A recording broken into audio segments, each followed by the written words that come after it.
what's going on? Happy How's it Sunday. going? Happy Memorial Day weekend. How's everybody doing? So today what we're going to go over is how much protein should you be eating? I know that some people were posting their stats last week and some people were not getting enough protein.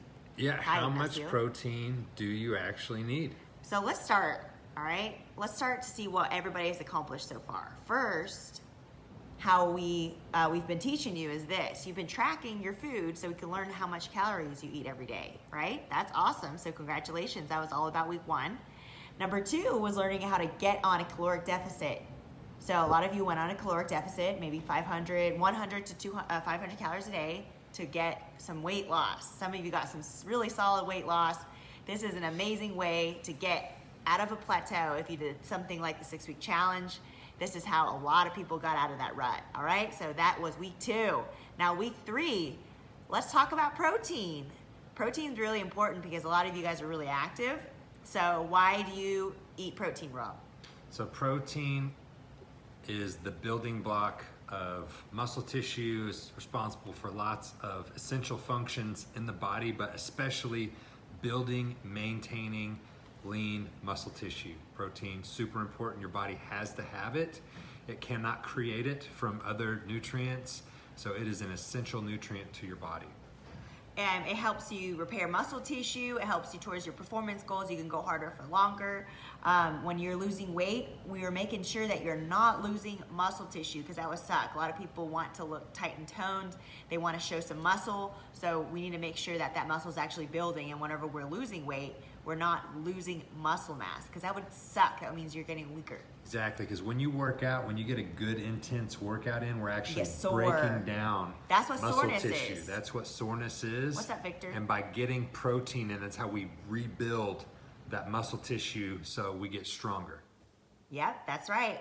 So over time, once we start building more muscle is really awesome.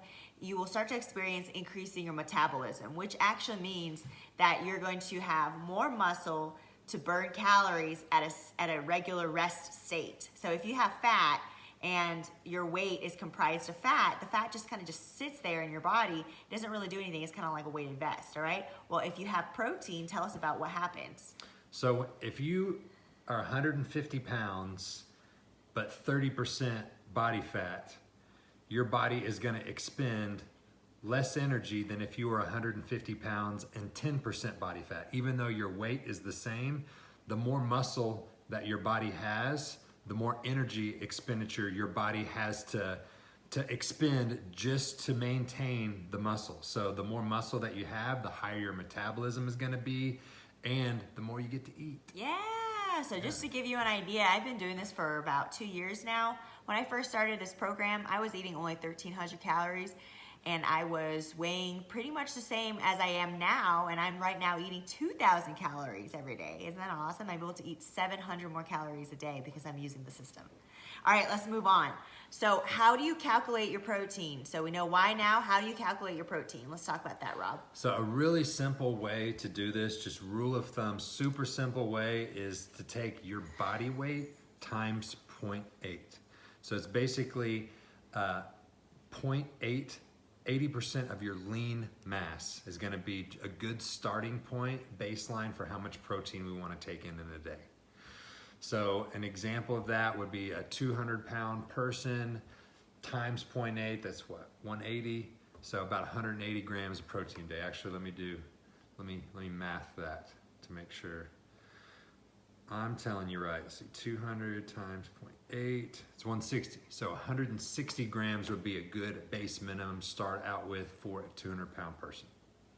Now, if you really want to get really nerdy and get really, really geeky with this and know exactly what your protein is, you can definitely contact us and we can talk to you guys about what we need to do. Like, you know, Rob and I take on some people one-on-one to work with their nutrition goals because I know sometimes this is really overwhelming. You need just to be told what to do, when to do it. So that's it. Just reach out and let me know and we can jump on a phone and talk. All right, cool. So let's go ahead. So basically what we got to do is, how do we start hitting our protein goal to make sure we're preserving lean muscle tissue? Let's show them. So All right, that's- let's go to Rob's MyFitnessPal. That is an area that I don't have any Oops. problem with. There we go. Here, look through here. Yeah, I'm gonna get it back. So I end up getting in quite a bit of protein in a day. So this is what you do. You go to your main menu, you go scroll down, you click on nutrition. This is your macro chart for the day.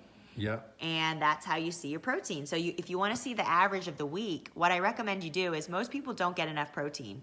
All right. So let's say you found out you need to have 160 grams of protein a day and you aren't hitting it. Basically what I do is what you want to do is you look at the averages for the week. So you look here and it says right here there's 207, or this is the weekly average. So you want to divide that by 3. So basically Rob is getting about you want to divide this number by 7. So 2,072 divided by 7 is approximately So what? it's about 270, 280. So that's 270 grams of protein a day that he's consuming. So let's say he wants to hit 300. Most people don't jump to 300 right away because their body gets overwhelmed, right?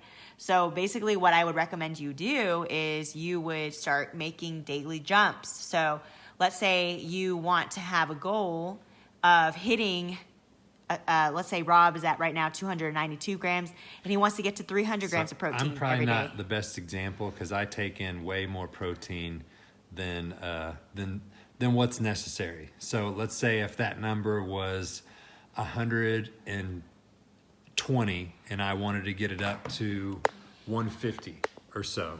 So just some examples of your protein sources. You've got any of your lean cuts of meat, so chicken breast, Turkey breast is good. breast, Egg whites. You've got vegan options, tofu, anything that is a more pure protein source.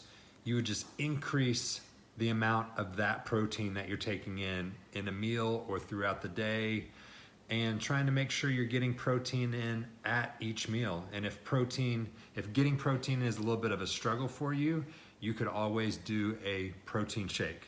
That will help add in protein. Some people struggle with getting enough protein in.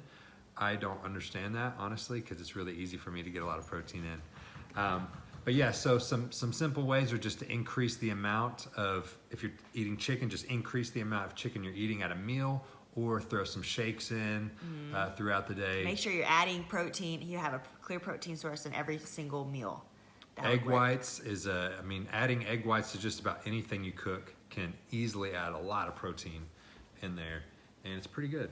All right, so for the 28-day quarantine lean for you guys, your next challenge, the advanced challenge is basically going to be you're going to hit your protein goal, all right? So if you're advanced and you want to start hitting your protein goal, then hit your protein goal. Basically, you take your body weight and you times 0.8, and that's going to be your protein goal. If you're struggling with tracking, if you're struggling with tracking consistently, we're going to stay with trying to track consistently so that way we can still gain awareness. So the first step was we want to start tracking consistently. Second is going on a caloric deficit based off of your caloric average from last week. And then now what we're doing is we are setting a protein goal for the first time. All right, so the beginner is going to be tracking and continuing to track regularly. The intermediate is going to be going at a caloric deficit and you just pay attention to calories. And number 3 is going to be you're going to have your first protein goal. All right, so you have your action items there. And I invite everybody to put down to get validation for their nutrition tracking in the video in the comments below. Go ahead and put in the comments what it was that what your calories for the week was, so that way you can get validation for your stickers. And just so you know, just the skill of tracking, just learning to accurately track and doing it consistently, just getting it down so well that you don't even have to think about it, you just do it, is going to serve you for the rest of your life. I'm telling you, having that knowledge of what's going on is going to allow you to make better decisions, more clear decisions, and know what and why things are happening. And it's going to give you a huge level of freedom within that. So I'm telling you, do it. I used to be in a place where I really struggled with food, with nutrition, with not being able to control what was going on, being up and down all over the place. And this system has really given me a level of control I didn't think was possible. And I would like for each of you guys to have that. So, all right. track. Awesome, guys. So I can't wait to review your nutrition, and we will see you next week. A lot of you, I'll see you tomorrow for Murph, and talk to you soon.